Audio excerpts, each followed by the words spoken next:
Oh, we're live.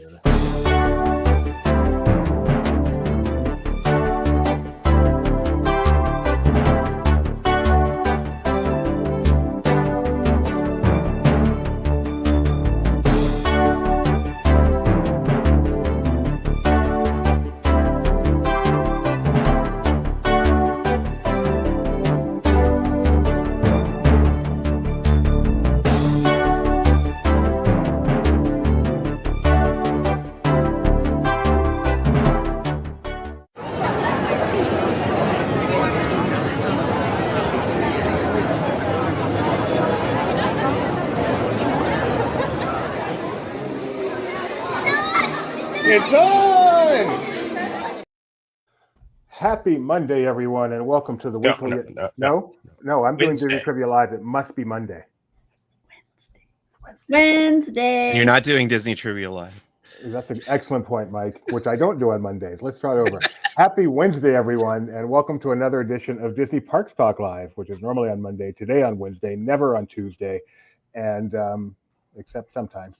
And we're going to talk to you about what's going on in the world of Disney theme parks. My name is Doobie Mosley. I am sporting a Roosevelt's today. To my left is my wife, Rebecca. How you doing, Rebecca? I'm doing fine. Man, a rainstorm like Orlando proportions just came through here a few minutes ago. It was like, whoa, it's pouring rain outside. But now it's gone already, so okay. That's Orlando. Below her is the man with a very nice haircut. That would be Mike Celestino. Yes, my mom is in town, and that means I was forced to get a haircut. Mom. Yesterday for Disney Trivia Live, we played the Spin That Wheel, where you're talking about your need for a haircut, and wow, you were a little bit scraggly, Mr. Celestino. And next to him, we've got the king of the jellyfish with stuff to declare, Jeremiah Good. I declare that these are really good shirts. Roosevelt's, get them. Courtesy of Roosevelt's. All right, let's get going. It's been quite a week. We had so much to cover on Monday and so much going on. We did not want to give Park Talks the short shift. We wanted to make sure we had the whole team ready. Let's get started with some exciting news on Indiana Jones, which I believe is going into Florida's park. So Jeremiah, what did they say? They said that this will not be a direct lift from Anaheim. The Indiana Jones experience is taking over Dinosaur. Dinosaur, the current attraction, Disney's Animal Kingdom, closes early next year. I'm predicting about the second week of January, but we don't know officially. And they made a statement that nothing will be lifted from the Anaheim version. Although I'm guessing nothing will be lifted from the Tokyo version either, since this is a completely different adventure. But they called out, Chris there called out that it's nothing coming from the Anaheim version. So we'll be getting our own adventure here in beautiful Orlando. And no, go ahead. I was just going to say, I think this will help with some of the speculation out there of, are we going to, see the rolling ball? Are we going to see, what will we see? What won't we see? So now we'll just wait and find out what adventure kind of anchored in what they described it as the pillars of Animal Kingdom. So, I'm guessing we'll look at maybe some sort of maybe ecological messaging, or maybe diving into some mythology that's maybe animal related, some of those aspects of Animal Kingdom. I love how Gio's like, what? No Indy? Can I make a bold prediction as to how they're going to tie this into Animal Kingdom? Sure. Indiana Jones, large earring. I want to go back and find earring. I think it's possible. The D23 information, because I could swear that there was some information about it, the animal. It had to do with something that was going extinct, or like a mythological animal, something like that. But no, Gio, I sadly don't think that we will be getting the rolling ball effect, because that would be a very major construction they'd have to do on that final scene. Are you hearing my notifications? Yes. It's very annoying, and I don't know where they're coming from. So I'm going to disappear for a moment while I figure that out. Bye. All right. And Tony, we heard that announcement come during a D23 presentation, not that one, on Snow White. Wow. Space Mountain. Who wants to host today? We heard that on a presentation about Space Mountain given to D23 members in Florida that Tony Betty covered for us. And so we have an article on that. And according to him, it's certainly about Space Mountain's history, but then really gets into how Space Mountain ties in with more modern coasters like Slinky Dog Dash and anything else that Disney has built since Guardians of the Galaxy. So if you want to go check out that, Tony did a really good job summarizing that presentation if you weren't able to be there. All right, let's get to some fun. Jeremiah and Mike work separate coasts and rarely get to actually work together. They rarely even see each other. But we barely saw each other at that point either. But we actually set them up on a date for Disneyland 90s night and sent them to, actually we didn't send, I think Jeremiah went on his own. But anyway, yes. you guys both attended Disneyland After Dark 90s night. Who wants to, Mike, you were officially covering it. Why don't you talk about 90s night? I'm just going to show some pictures, but you just talk. Yeah, Disneyland After Dark is a series of after-hours ticketed events. They've been doing it for more than 5, 6, 7 years now.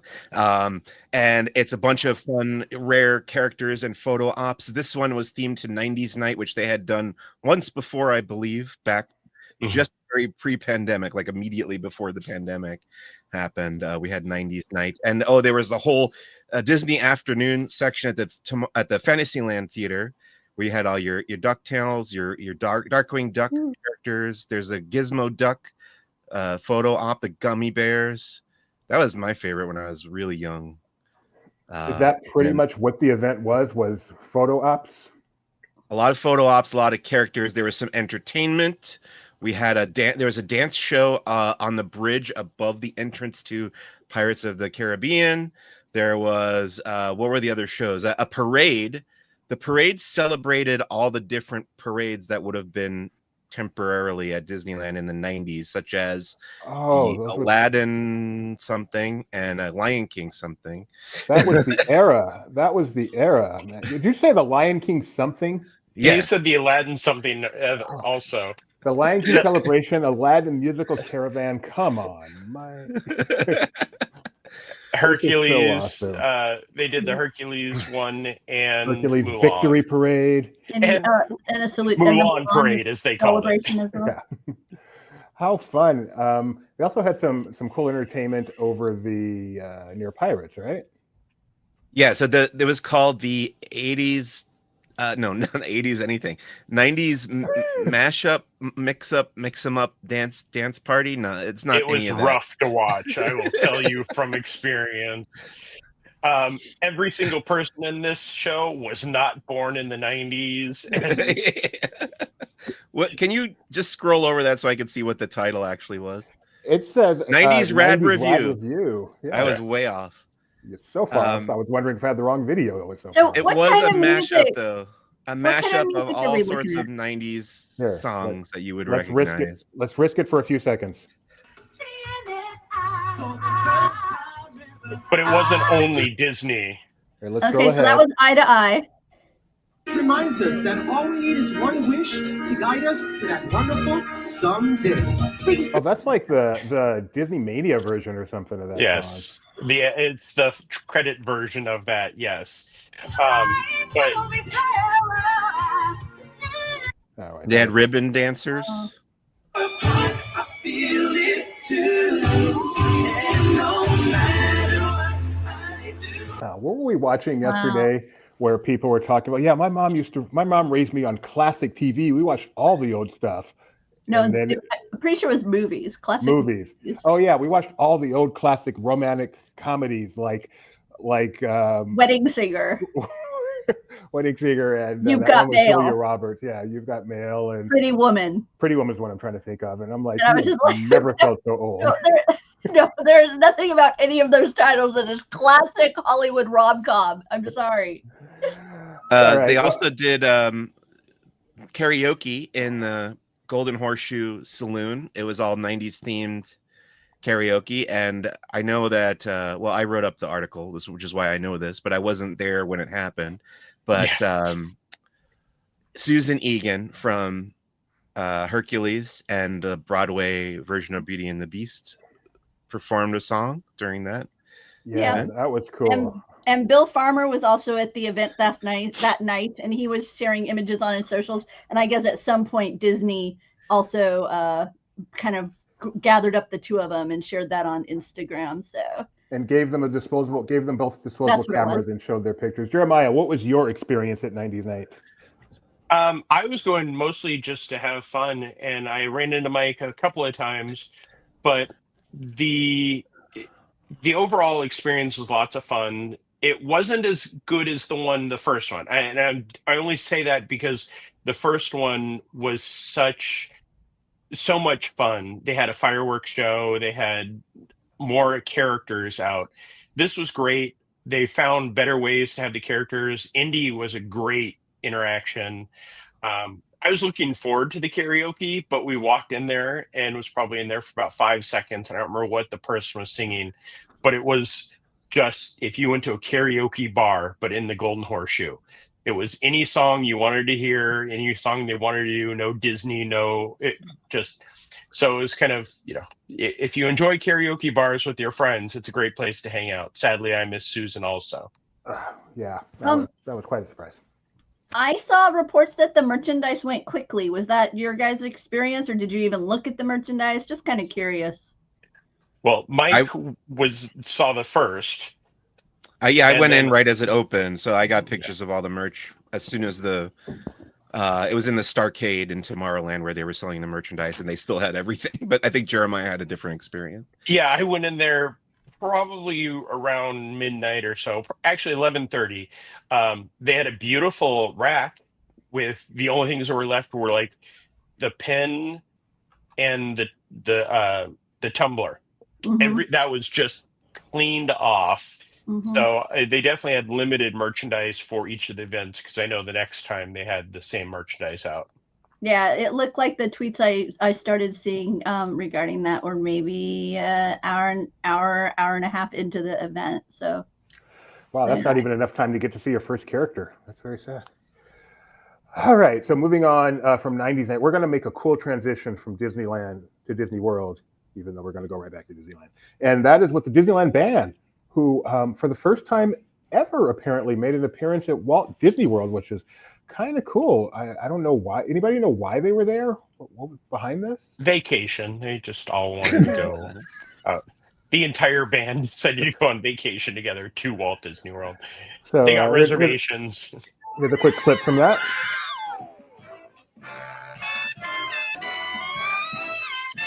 I just think that's so cool. So I saw this on TikTok this morning, even before Disney posted theirs, and someone said, "What's the difference between the bands?" And apparently, the Disneyland band has saxophones, which is kind of cool. Mm-hmm. But the mainstream band, actually, the Disney World one, actually has a larger repertoire, according to this person. But the Disneyland band is bigger with saxophones, so kind of cool. Never realized there was a major difference between the two. All right, let's move on to Saturday. Saturday was a huge day. As of course, where else would you expect to see some cool behind-the-scenes stuff about what's coming to the Disney parks than South by Southwest, where Alex Rife covered that for us and did a great job tweeting and getting all that information out to us. We got up some really great articles, but Jeremiah, who is our Disney World guy and kind of our de facto WDI guy as well, why don't we kind of go through some of the stuff we learned, starting with the attraction behind the title for today's YouTube episode. Oh, the Stark Flight Lab. Back at D23 this summer, we got not only are we getting the new Avengers attraction, but we're getting the Stark Flight Lab. And we kind of got a hint on what this was. We knew it was going to be a Kukla Arm type attraction. This animation and what they announced at South by Southwest really shows how cool this attraction will be. This won't be a everyone attraction, most definitely. As you see, you sit down in a little pod, and then the vehicle, the Kukla Arm, comes up behind you and locks onto the pod. I'm trying to narrate the video without knowing as it's going. And then you go along the track, taking on a mission. This is where you're learning about your mission briefing from Friday, the AI, and then it locks on. And then this happens. Whee! Whee! It's terrifying. Yes, what they showed us at D23 seems to be different than what this is, and it makes sense. This is going to be very fun for those of us who love this type of attraction. If you've been on Harry Potter and the Forbidden Journey, this is that Kukla arm.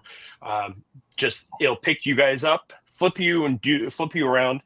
They did show how they brought in dancers for the programming for this. So they have, I believe it was 6 dancers doing with a stick.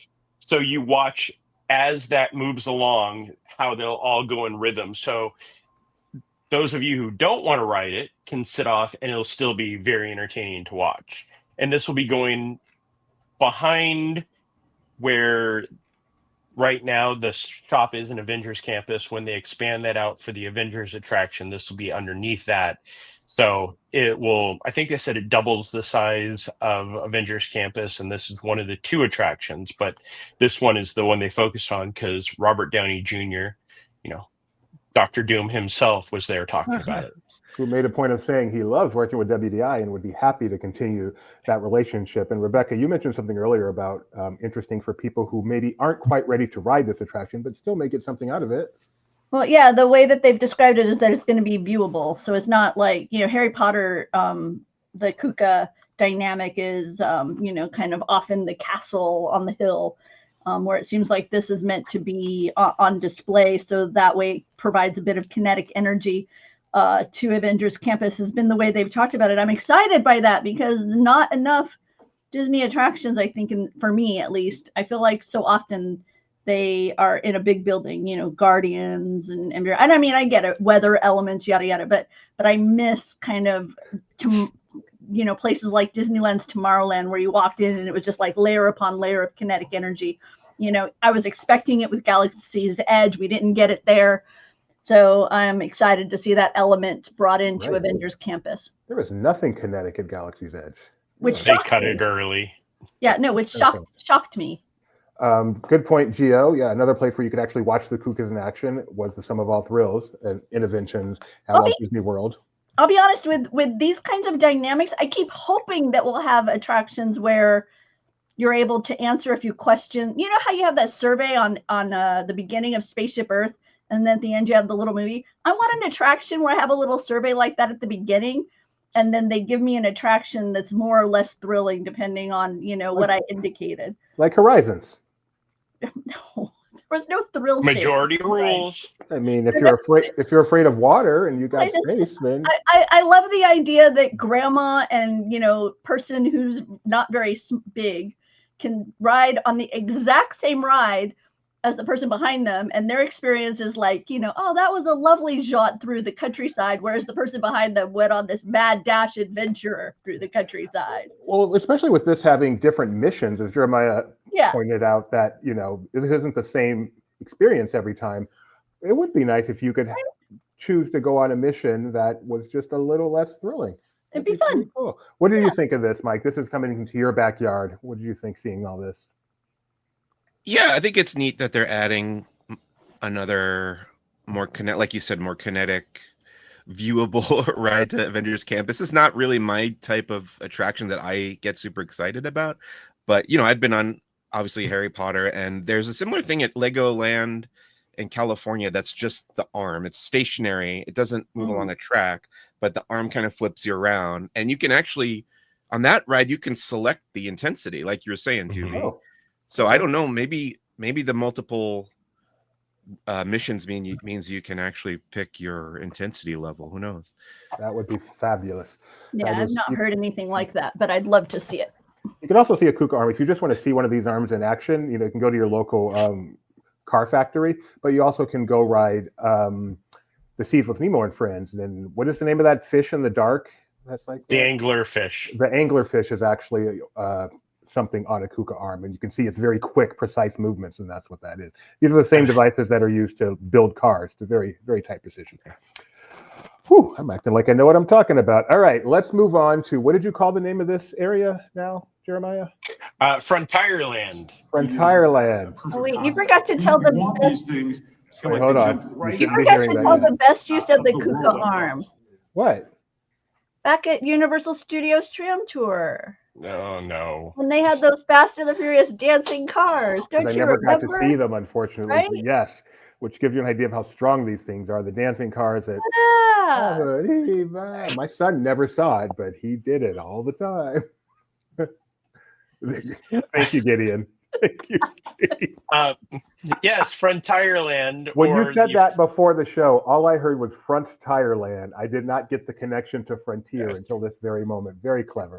I have been calling it this since D23, and this will be the sword I die on. Frontier is coming with 2 new attractions, cars based. This will take over the Rivers of America and Tom Sawyer Island, sadly. But they showed some of the concept of what they're looking at. We still really don't know exactly what this is.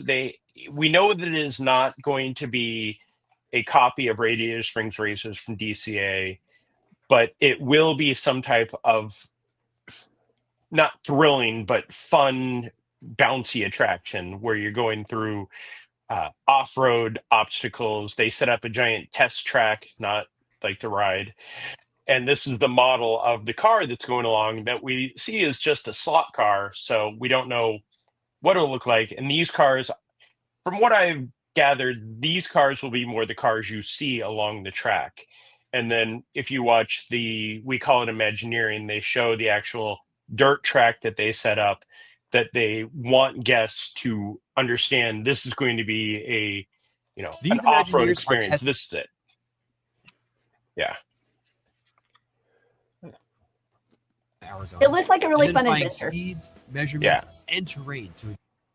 And this will be the more, a thrilling type attraction. And then there's going to be a kids attraction, which they really haven't given us a lot of details on, but the entire area, the Rivers of America will be drained at some point, and then I think that they said 2028 for this. I don't know if they actually gave an official year for it, but it's still a little ways off.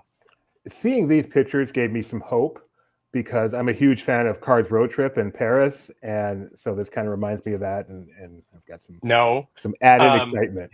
Yes, and they definitely did say that we're leaving Radiator Springs behind, so this will be a different story than stuff that takes place in Radiator Springs. But I am guessing that Flo is going to have some type of mini setup for a restaurant, and we'll see Fillmore's having his offshoot gas station. So all the characters we love will probably be there still. Better than Cars Land, you think? No. Okay. Mike, any thoughts on this one? It's more along the lines of the type of attraction that I get excited for, but I'm not thrilled about the idea of removing Rivers of America. You river purists. I understand. I disagree, but I understand. Okay. And then let's move on to the Muppet Killer, the other major thing they talked about. Jeremiah, you want to walk us through this one? So the Monsters, Inc. door coaster coming to the parking lot of Disney's Hollywood Studios soon. They revealed that this will actually replicate when you're watching Monsters and the doors come down and then the arm picks it up and then takes it and launches it into the door warehouse, door factory. This will be that similar thing where the arm will come down, lift you up, and then launch you into the actual attraction itself. So I'm not sure how I feel about. Mike. Go ahead. Sorry. I'm not sure how I feel about multiple attractions having the ride vehicles separatable from the body of the track of the attraction. What could go wrong? I'm sure it's perfectly safe. Remember when Mr. Potato Head doesn't put his eyes on correctly, he just drops like, oh. I have no doubt it's perfectly safe. I do wonder, though, is it a maintenance headache more than normal downtime? We'll find out. Remember when Walt was sitting on a bench and dreaming of a place where families would do things together?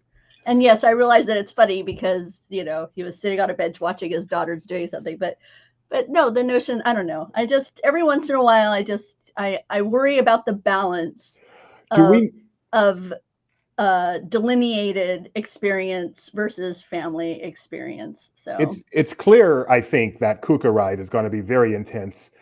Obviously, height requirement. I mean, this isn't for the entire family, but do we have any sense of the for a Cars attraction and/or the Monsters attraction? Are they intended to be really intense or a little more family friendly? The Monsters attraction will be more intense because it's the next step in the coaster. But at the same time, they're going to put a different attraction, which they haven't talked about, in the Muppets Theater that will be family based. The Cars attraction will probably be a little less than Radiator Springs Racers as far as the intensity goes. But then they will also put in a family attraction along with it. So they're doing one for one when they do these things. You know, and even though Kilimanjaro Safari has, you know, a bit of a thrill to it, especially back in the day, it didn't have a height requirement that I can recall, right? No. It's always been, yeah. So, you know, I know that it's possible to have a bit of a jaunt even if you don't have a height requirement, but it's just one of those things where I'm a big fan of the all ages inclusive dynamic when it comes to the Disney parks. What was the last major attraction Disney created in North America for all ages? No height requirement. Is it Navi? Yes. Well, would that have been after Ratatouille? Isn't it Mickey and Minnie's Runaway Railway? Yep. Oh, that has no height requirement, does it? I think of it as having one, but it doesn't. No, but it doesn't. Okay, so they have done quite a few. I need to give them more benefit of the doubt. Sorry. No, it's not that they don't. Exactly. Yeah. All right, Mike Celestino. What's coming May 22nd, 2026 that had you so excited? I'll give you a hint. So we're getting a new mission on Millennium Falcon Smuggler's Run, starring the Mandalorian and Grogu. Mission to Mars. No, really. Mars does not exist in a galaxy far, far away. Instead, you'll be visiting the planets of Bespin and Tatooine, and the wreckage of the second Death Star, which is above Kef Bir, I believe. Yes, go ahead. No, you're doing great. I'd love to hear you talk Star Wars. In addition to being our SoCal reporter, he's our Star Wars reporter. Finally, Bespin. Can I just say, finally, Emma promised it to me as a destination when they first opened Star Tours, and I would walk by that poster, and that was the poster I had on my wall. Finally. So we'll get to see what's going on with Bespin in the post Return of the Jedi era. I am so excited they decided to have some sunlight in this attraction, because when I think of this attraction, I just think of it being dark and dreary and indoors, and this looks so much better. Mike, I know Millennium Falcon Smuggler's Run is at best your third favorite attraction in Galaxy's Edge, but does this give you some excitement? I am excited for this. I think to bring in some more familiar Star Wars. I mean, you go to Corellia in the current one, which is cool.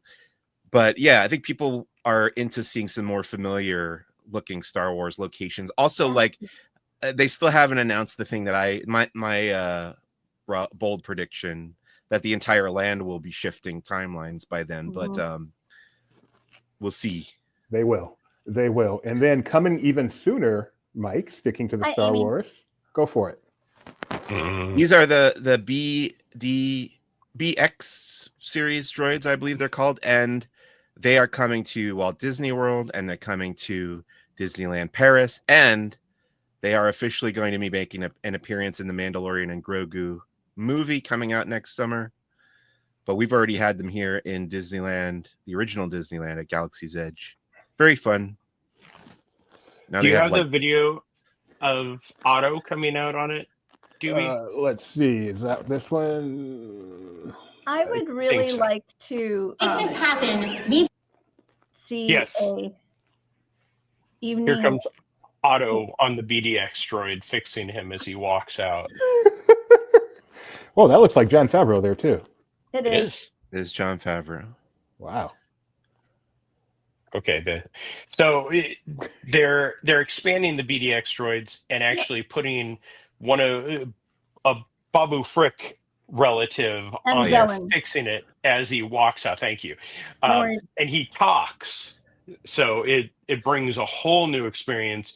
And the video of it is so cute because he's walking out and he's trying to fix the wires and it's lighting up and sparking and he's making noises as he talks English, surprisingly.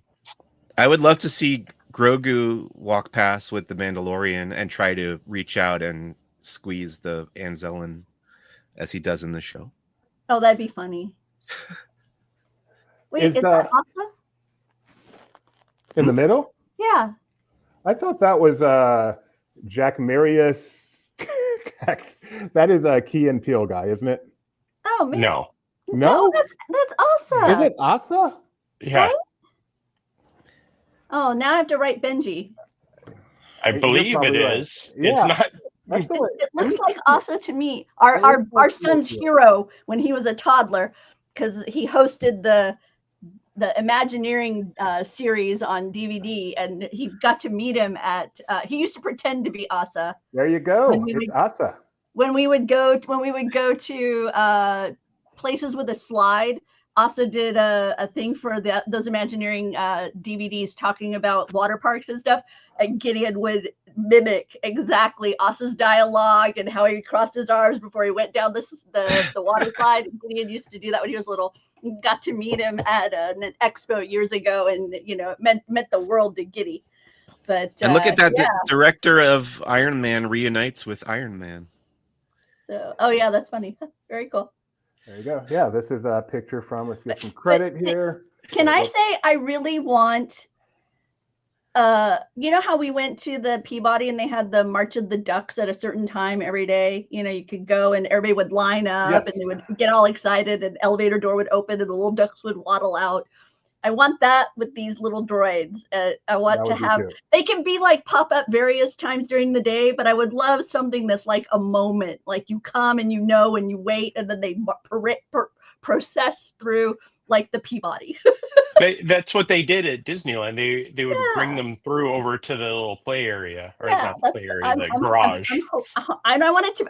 I'd like it to be like something where I can plan. It's like I love the notion of periodically popping up, but I would love something where I can plan and know I'll see them and be fun. Yeah, I love it. Nikki B comparing it to the Big Thunder Ranch running of the goats. Yeah. Which I just learned about very recently. I saw a TikTok with that. I did not know they used to run them in and out like that. You don't care about animals, so I never bother you with stuff like that. That picture, by the way, is from Boardwalk Times. Just want to give credit there. All right, and then one last Disney World thing, Jeremiah. Yes, Disney Starlight, something. Disney Starlight, dream the night away. Just one of the, I love when they do this, where they extend the name. We all know, I call it Disney Starlight just to keep the Disney part. It's going to be Starlight. Sadly, I've heard so many people already just calling it the Electric Parade. But yes, they've given us the floats in this poster, and then we got a good look at the Cocoa float. This parade I can't wait for. As much as I'm scared of being on Main Street or Disneyland in between a parade and fireworks again, or Magic Kingdom, this will be something that'll draw me into the Magic Kingdom multiple times a night. Any word on if they're going to have the equivalent of Spectromen in this? No scary clowns as of yet that I've heard. I love Spectromen. Somehow I'm guessing we will get some type of tribute to the Electric Parade, not Spectrum Magic, because they've pretty much ignored Spectrum Magic ever happened, just like Light Magic. But we'll see what happens when this comes around. Coming this summer to a Magic Kingdom near me. And also, how do I get to a Magic Kingdom near me, Doobie? Well, I mean, if it's near you, you probably just get in your car. But if it's a little bit further, you probably want to use a travel agent to help you book your trip. We recommend Mouse Fan Travel because they are the best at taking care of any Disney trip you want to take. Disneyland, Disney World, Disney Cruise, Adventure by Disney. Use them all the time. I'm going on a cruise in just a few days. Who booked it? Mouse Fan Travel, of course. So highly recommend it. All right, speaking of coming this summer, let's get back to the West Coast, where Mike Celestino is revving up to see Paint the Night, aren't you, Mike? Can't wait. And you know what's going to be in Paint the Night for the first time since its original run? What's that? Oh, Frozen come on, float. That is not how you do that introduction. Go back and redo that. How would you do it, Jeremiah? What do you? Well done. Coming to paint the night in the first time in forever. Oh yeah, sorry, that would have been better. Yep. I For the just first learned time since its original run. I didn't realize I'd missed out because I only saw it over at California Adventure. So I didn't realize that because of the trolley, they couldn't bring Elsa and Anna over there. So I got Incredibles instead. So I'm excited. This is definitely a step up. So we learned quite a few things about the 70th, including a look at some of the castle. Some of the that looks amazing. No, this is way too big to be Disneyland's castle. A look at some of the.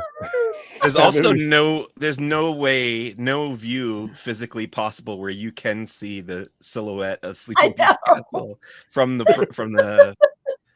Like what direction Esplanade. Thank you for the. Yeah. What direction is this even looking? It's so weird. Let's not talk about the artwork. There are two pieces of art that came out for Fest of the Arts.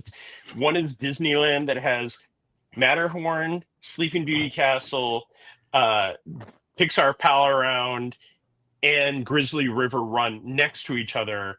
And then the other one is Tower, Spaceship Earth, Tree of Life, and Cinderella Castle. And every time I looked at it, I was like, I just can't handle this. It hurts my head. This is not possible in any way, shape, or form. Sorry. But this is cool. This is cool. I like this. They did something like this during that Pixar event. They had like a whimsical thing in the Esplanade. It's better than the ropes that they set up around it so you don't slip on that. My favorite thing about that previous one is that kid's face. I don't know why he'd be making that face in his mom. Total side, almost like a side eye. So Rebecca, about the thing in the Esplanade, I don't know how recent this is. I haven't been there in the wet rain. They actually drilled cores. They put holes around like permanent. I was like, when did this happen? I saw that the last time I was there. I was like, okay, yeah, guess that's like, wow. So this is like a permanent location for fun little thematic elements, because this is where they had that goofy Pluto Donald statue that we recognized from having been pulled over from the old Paradise Pier Hotel during some celebration recently. So we're looking at the 70th decor. We're also looking at this fountain, which dates back to 2000, which I did not ever would have thought would have lasted this long, but there it is. What do you think about this tag, Doobie? Celebrate happy. I was going to ask everyone else that in the spirit of positivity. I think it's very unique. What do you think, Mike? I don't like turning adjectives into nouns, so I'm against it. Can I just turn it into a celebration of the dwarf? Yeah, that would be great. Celebrate happy. They have to have a pin. They need to have a pin with that. Happy, like celebrate Dopey. That'd be fun. Walk around. I'd rather celebrate Grumpy. I'm grumpy. Yep. They should do different buttons. Like, what are you celebrating? Happy, grumpy, dopey? So, while I don't like the tagline "Celebrate Happy," I do like keying on the word "happy." I do think that's a good key, and they're going to also have their theme song revolve around it. They made some announcements regarding that, so I am a fan of that. But "Celebrate Happy" sounds a little bit weird. Popcorn or churro? Are you ready? Yes. I don't have my little media thing to pop that up, but popcorn or churro? Celebrate happy. Let's go play. Oh, let's go play. Yeah. Disneyland. Let's go play. Mike is thinking. Yeah, I would go with let's go play. There's no adjectives in let's go play. Happy. So I haven't read this article. Why in the world are we calling out that Boys to Men is in the next World of Color show? They're was wondering that too. They're doing a special recording for it. They are what are they they're recording they are performing a new rendition of Rainbow Connection. Yeah, that's a big deal. That's going to be horrible. As somebody who used to love Boys to Men and sees them every year when they perform for Food and Wine, and it's only 3 of them, and there is no more harmony. There is no No, you're wrong. It is 3 of them. You're wrong.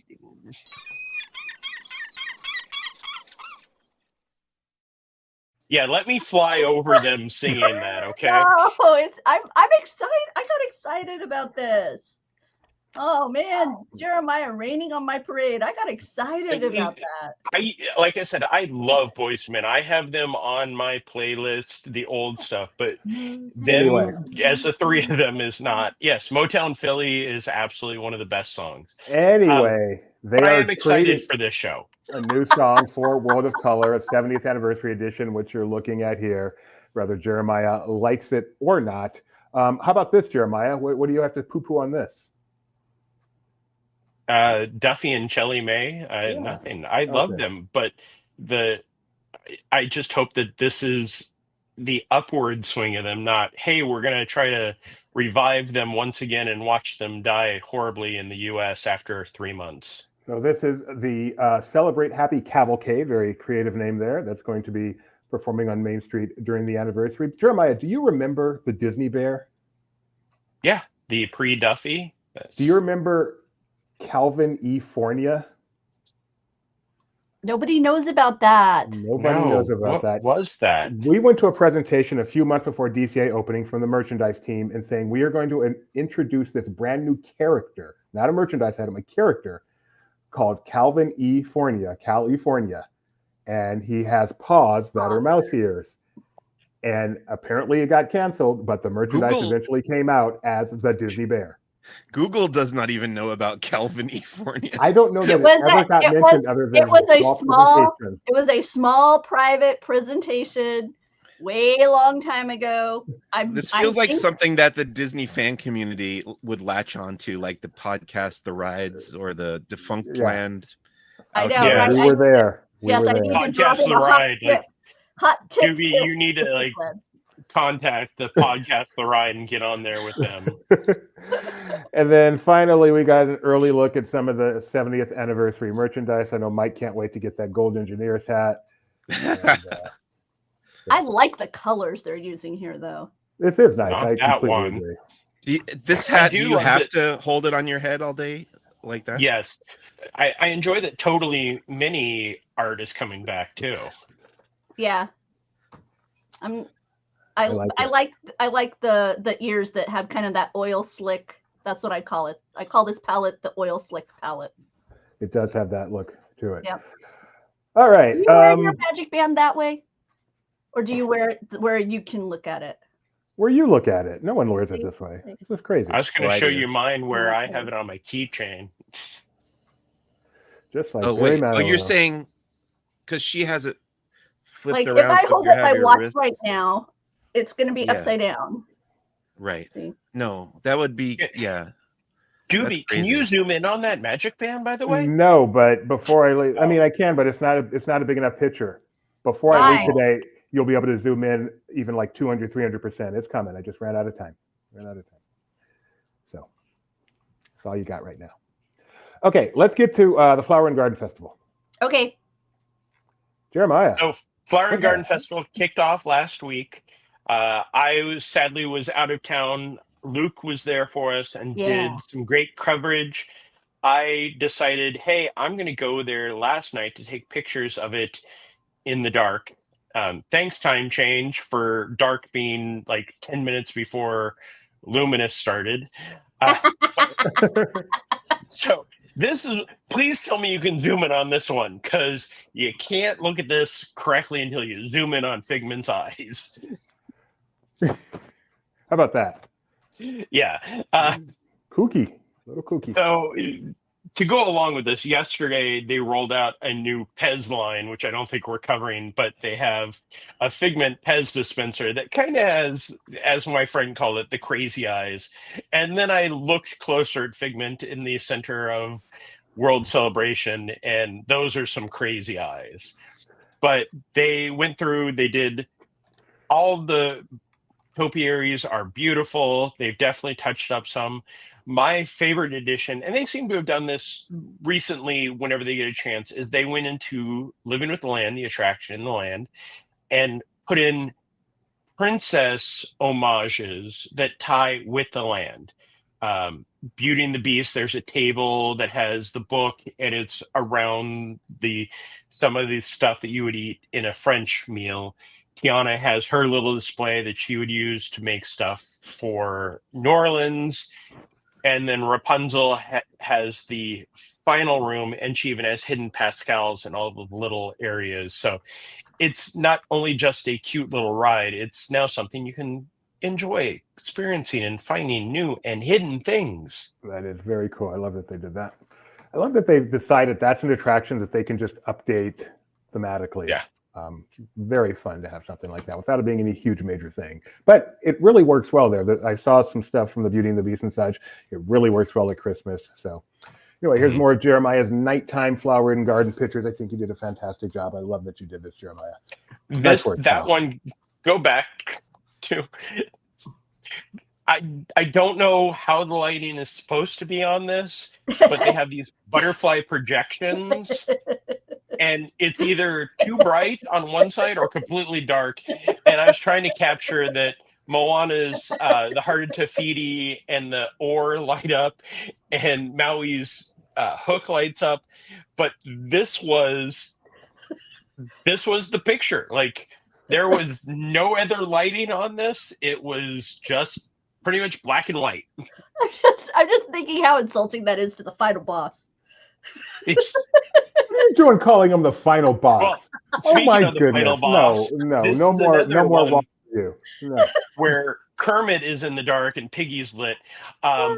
I am hoping that it is just because this is the start of the season and we just had the time change, and the lighting will fix or be adjusted as it goes on, because some of them were just dark. There was no lighting on them at all. I didn't even know Kermit was in this picture until you said that. By the way, insider tip, if you are at Epcot, when the clocks fall back, hit up Living with the Land, just in case they've forgotten to make that switch there, because sometimes you get to ride it in almost the dark because it's dark outside and they haven't yet switched the lighting over in the greenhouse, and it's a different kind of attraction then.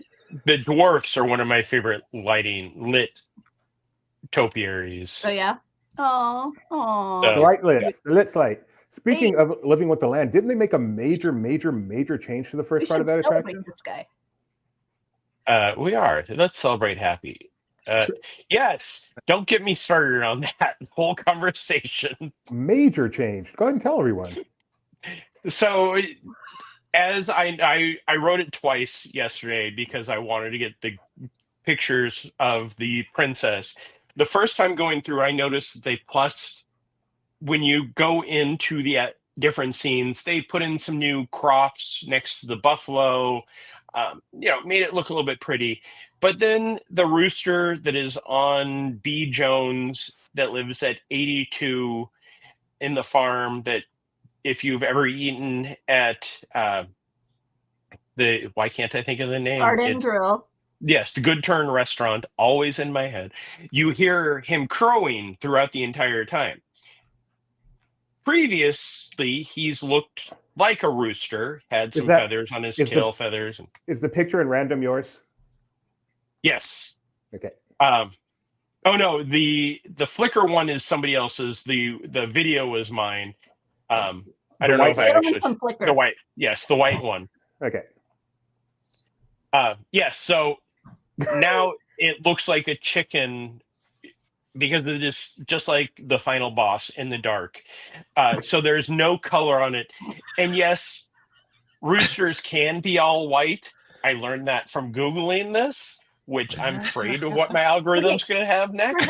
Wait, just let me sum up this very quickly. For those of you who would like to know a little bit of the inside LP, there was this discussion on, I woke up this morning to bing, bing, bing, bing, bing, when it comes to our in-group chat. And it was this guy over here with the breaking news that the rooster is now one color. He used to have very delightfully colorful plumage in his tail feathers, but now he's one color. This was a major declaration. Yeah, they went through and changed out all of the chickens so they look very vibrant and they are all white. And then I think they just said, hey, roosters can be white, and stuck the same stuff on him with a little bit of the tail plume. But yes, it bothered me quite a bit. And what's really frustrating sometimes with these, Jeremiah, and I'm sure you went through it with this, is you go through the ride and you're like, something just isn't the same. And so then you have to pull up a picture, then you start to go through your old pictures, and sometimes you don't have one, and you're like, oh, why didn't I take a picture of that? Because now I think it's different, but I don't know that it's different. And so, I mean, my son sometimes will go and find like a YouTube video and like be and be looking in the background to see if somebody snagged it in the background, because he's like, I know it's different, but I'm not sure exactly what's different. I was going to do that to my videos. Yeah, the door was blue and now it's green. If you could make a living finding something in the background of videos on theme parks attractions, my son is going to be a millionaire because he can do it. Him and I like can this. do it. I mean, if he can nice make work, videos about finding things in the background of that's videos, a good idea. Yeah, he that's can what definitely make some money. We should do the deep LP deep dive. The things we have to look into. Here's so anyway, we did. The rooster is white at the land. So it sounds like a secret passcode to get you meet somebody in a dark alley and you say the rooster is white. The rooster is white. Speaking of secret passcodes, Disneyland has a special discount that's going to be available during their 70th anniversary. I don't know what that segue means. Crows at 3. Starting at May 16th through August 14th, you can go to Disneyland for as little as $100 per day, which I don't know why that's a discount. It costs $47 a day to go to Disneyland last time I checked. Okay, Benji. But as little as $100 a day on a 4-day, 1 park per day ticket during the anniversary. So other options are available. Go check that out. Disneyland.com/ticket offer. All right, let's get to SeaWorld, Mike Celestine. Woohoo! I want to hear about this. I'm excited. I haven't got to check out your stuff, so I'm going to learn about it here with everybody else. Both of you. Sorry, I've got the wrong link up here. Go ahead, Mike. Start talking. I went to SeaWorld San Diego yesterday to check out. It's called Jewels of the Sea, the jellyfish experience. I was at the groundbreaking ceremony of this a year and a half ago or so, and now it's done. It's ready to open. It's opening this Saturday, and Laughing Place was invited among a very select few amount of media to check out this exhibit before it opens. It wasn't completely populated with jellyfish yet. They had some. The others had not been introduced to their environments yet, but by Saturday when it opens, it will be 100% ready. Mostly they wanted to give us a preview of what it was like, and I got to chat with you got to eat jellyfish. What does jellyfish taste like, Mike? I love this. That is it's really neat. Cool. Where was this, Mike? What was there previously? It was the loading station for the submarine ride, the infamous short-lived submarine ride. Wow. But now it's a very, very nice jellyfish exhibit with all sorts of different species. And if you get to the next room, there's a big wraparound LED screen that plays a 15-minute loop of some really neat looking informational graphics, and then some immersive undersea sort of artsy kind of video that was created for this exhibit. And it's all really well done, and I think people are really going to like it. There was nothing in that tank yet. That's so cool. This is really and jellyfish are so interesting. Yeah. So here's where you get into, this is called the Medusa Gallery, and this is where that big LED screen is. And the LED screen has tanks within it as well.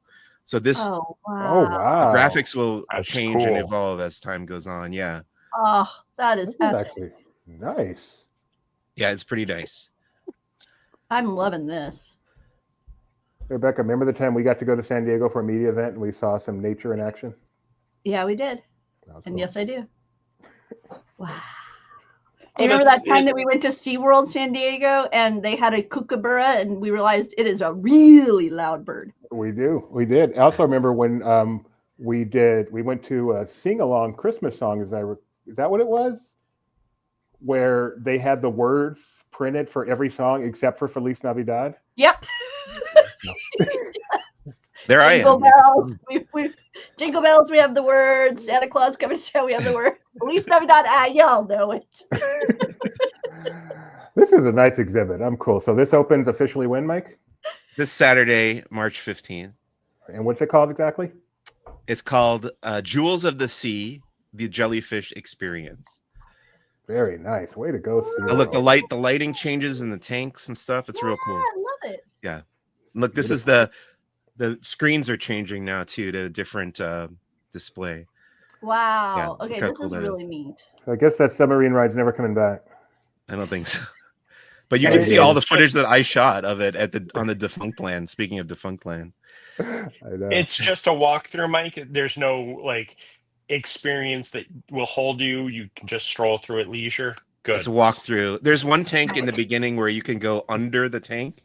Mhm. It's kind of kid sized, so the kids can go underneath the tank and see the jellyfish from underneath. It's pretty neat. Oh, very cool. Yeah, I love, this is one of the things that I loved about the difference between the San Diego's SeaWorld versus Orlando's was there were a lot more kind of aquarium experiences at SeaWorld San Diego. I will tell you, not anymore. Back in the day. Yeah, no, I know. Way back when. That was one of the things I had loved about San Diego and missed when we moved to the other coast. Yeah, that right there was the tank that you can get under. Oh, cool. And then Jeremiah, you wanted to talk about Doc Odyssey, I believe. Doc Odyssey? I don't even know that. Hi there. Expedition Odyssey is coming to SeaWorld. We were there today. This is a flying theater type attraction. It's kind of hard to explain that it's not Soarin', but it is similar to that. If you've been to Legoland on either coast, the Emmett's flying couch attraction, as I call it, it is very much that, where you will load on one side. On the other side, guests will be experiencing I believe they said it was a 50-foot dome, highest resolution. They created cameras to film this, and it takes you to the Arctic. So it's not the old attraction with the simulator like Star Tours. This turns, you can see the fans above Connor there that do the mist, the wind, the sense, and you'll turn and you'll be flying around the Arctic. And just like the Wild Arctic before it, you will exit into the Arctic experience, which we have some really cool photos of the beluga tank drained because they're redoing all of that. And I think there's some video in there also. Yes, the next photo is the beluga tank completely drained, and I never realized how deep it is. But this attraction will be for families, 39-inch height limit. Height limit. Height minimum, I presume. Thank you. Height minimum. No, limit would be hilarious. But if you only Yoda is right. Legoland attraction. But just like with the Wild Arctic, you will be able to bypass the attraction if you want to go into the Arctic display. We got lots of teases that this will be renamed. They're plussing it. We may be seeing some new animals, but the film will be a 4.5-minute film. There are 2 of those domes with, I believe, 30 people on each side. So if you think about the load time for that, it may be one of those slow loading, but they showed us in that video, they showed us some of the footage that they actually went to the Arctic to film. None of it is CG. And they said that they have flyovers. They use some drones. They actually had divers filming. So this will be one of those really neat attractions coming just to SeaWorld Orlando soon. Nice. Very exciting. All right. We're going to stay away from Disney for now and look at some of the stuff coming to Epic Universe merchandise-wise. Previews have started there for cast, so there's not a whole lot of info coming out. They're pretty tight-lipped, but they have released some merchandise images, so just scroll through that a bit. Ooh, wands. Yeah. Pretty cool stuff. For the various the team member preview started last week, and they're all sworn to secrecy. But yes, all of this merch is coming out. I like these colors. Yeah, I know you do. All right, and that's familiar. Yeah, familiar. Very familiar. Oh, they're new power-up bands. Power-ups. Yeah. Donkey Kong power-up. Oh, that's right. Donkey and Diddy. How to Train Your Dragon Oh, stuff. I'm not sold on the Isle of Berk, but this merchandise is really cute and fun. how can you not be sold on the island? Oh, I like the hoodie. I wouldn't. It's not. I don't do the hoodie with the ears and stuff, but that's cool. That's the Dark Universe stuff is looking really neat. Hey, go back one, Mike. You want to bring home any of that? I don't like the phrase on the Frankenstein shirt. You make me feel alive. I think you with the lip purse would be cute, though, Mike. I'm sure they'll have something that I want, but that. What was the next one, dude? Right. Oh, that's cool.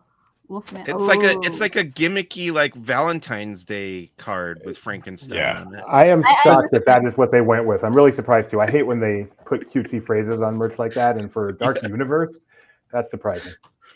So this is better. Go ahead. Yeah, go ahead. Can I expand about Epic Universe? Yes. Epic Universe I've known about since the announcement pre-pandemic. I was out there driving around taking pictures of the dirt as they were moving around. Are you bio-reconstruct? Yes, that is I fly.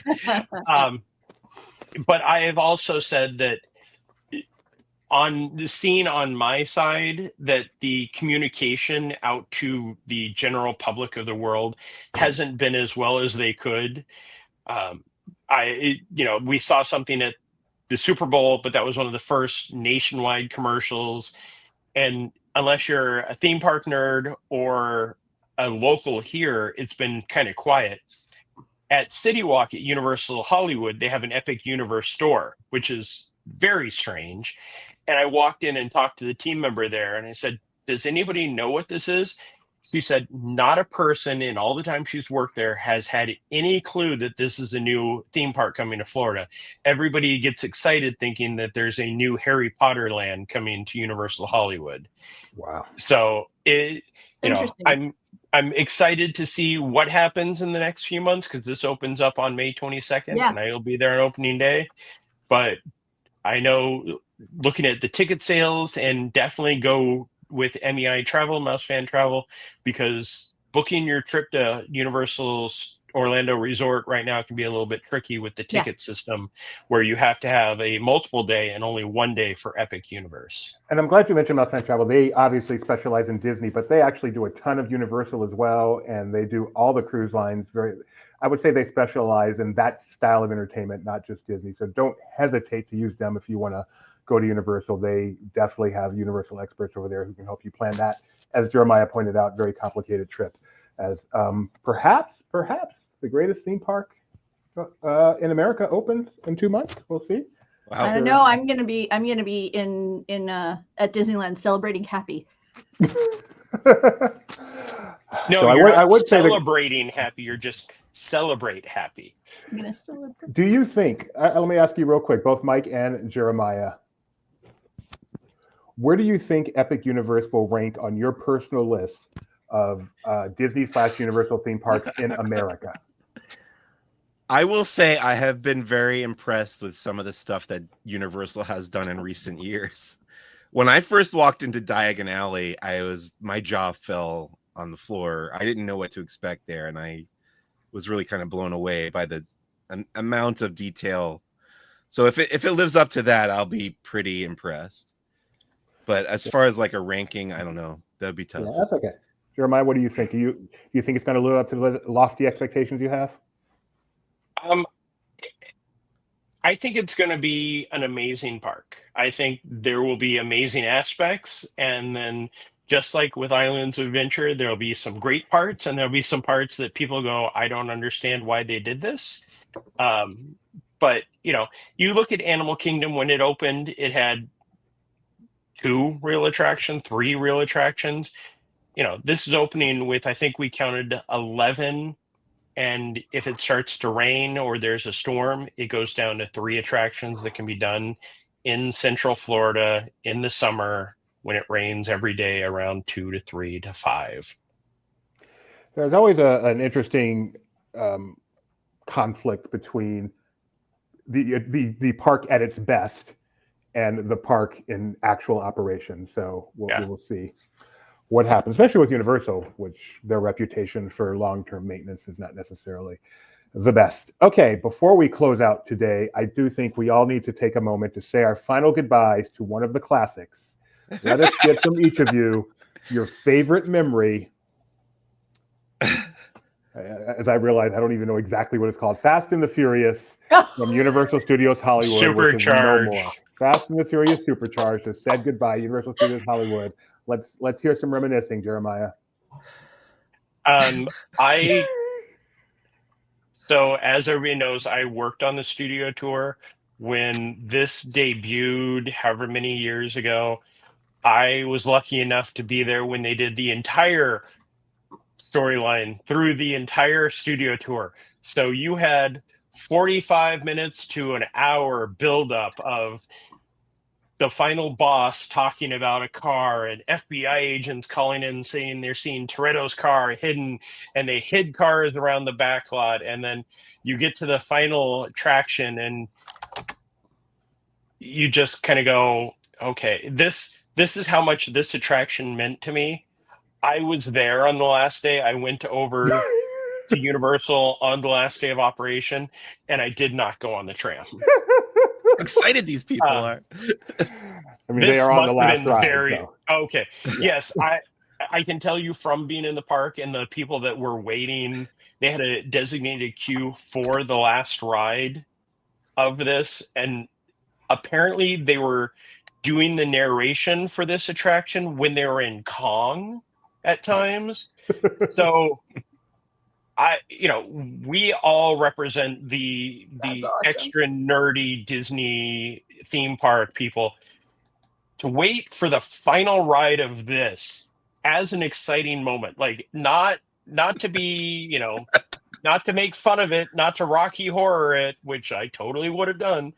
They waited that long, and I heard them talking and being excited afterwards. Oh, totally. Good on you, folks. Good on you. Oh, don't show this video anymore, Doobie. Mike, let's hear your supercharged memories. I know there's some great ones from your history. Well, we are getting to the point in my theme park journalism career where rides and attractions that I covered the opening of are shutting down and being replaced. This is one of them. I was at the grand opening. I did not care for it then. I still don't look forward to it these days. Can't say that I'm sorry to see it go. It's still out here. I have not done the Orlando version. We skipped that. I don't know. I'm not a fan of the movies, and I don't like the thing they did there. The roller coaster will probably be better. That's all I have to say about it, I guess. I enjoyed the movies. That attraction was painful. My wife loves the Fast and Furious movies. I can't get into them, but yeah, this it really was lackluster, I guess is the word for a theme park. And you know what the worst part about it was? Here's a good Fast and Furious supercharged memory.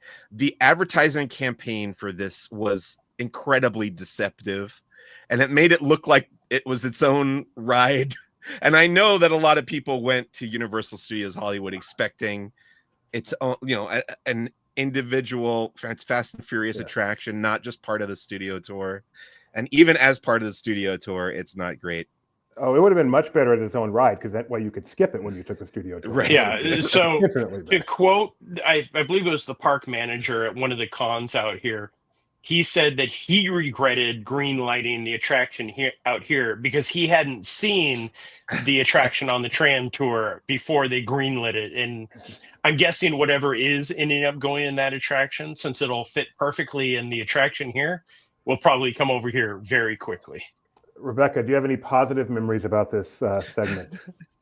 I mean, I didn't experience it very often in California. But it's not that different than what's in Florida. Right. And I love it because people are so confused. It's like they wait, they have this certain idea of what it's going to be because they're fans of the franchise. And, they're most tourists, they're like, oh, it's from the Fast and Furious. I love Fast and Furious. Let's go check this out.